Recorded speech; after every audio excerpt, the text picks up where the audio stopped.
C'est derrière la place Robert-Walser, dans ce bâtiment, occupé précédemment par le X-Project, que la maison de santé et de prévention devrait prendre place.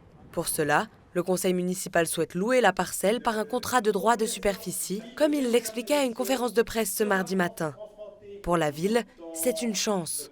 Finalement, une offre pour notre population à proximité qui tient surtout aussi besoin des nouvelles tendances en matière médicale, qui suit une approche intégrée pour le troisième âge, à mon avis, on ne peut pas s'y opposer. Et si en plus nous percevons une rente de droit de superficie de plus de 100 000 francs par année, moi je trouve que c'est un projet qu'il faut absolument soutenir.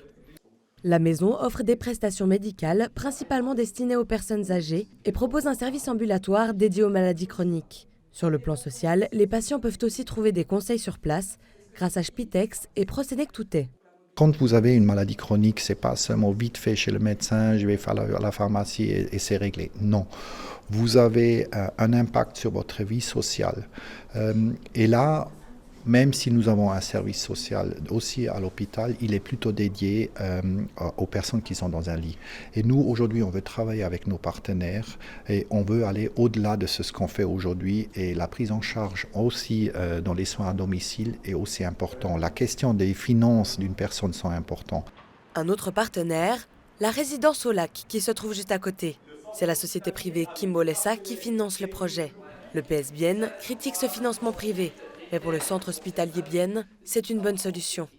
On n'a pas cette masse d'argent, de capital propre pour investir. Et puis, on veut se concentrer sur les prestations médico-soignantes, diagnostiques, thérapeutiques. Ce n'est pas notre but principal d'avoir des bâtiments. Et puis, avec l'investisseuse que nous avons trouvée, nous avons quelqu'un qui, depuis des générations, nous aide et nous a soutenus. Et puis, qui a créé une société anonyme avec exactement le but de mettre en place ce projet. Pour le moment, l'immeuble est occupé par le centre autonome de jeunesse qui l'utilise en attendant la rénovation de la coupole. Leur contrat se termine en fin d'année et la ville est à la recherche d'un nouveau lieu pour les accueillir dans le centre-ville. C'est maintenant au conseil de ville de décider au mois d'octobre s'il souhaite accorder un droit de superficie pour cette maison derrière la gare.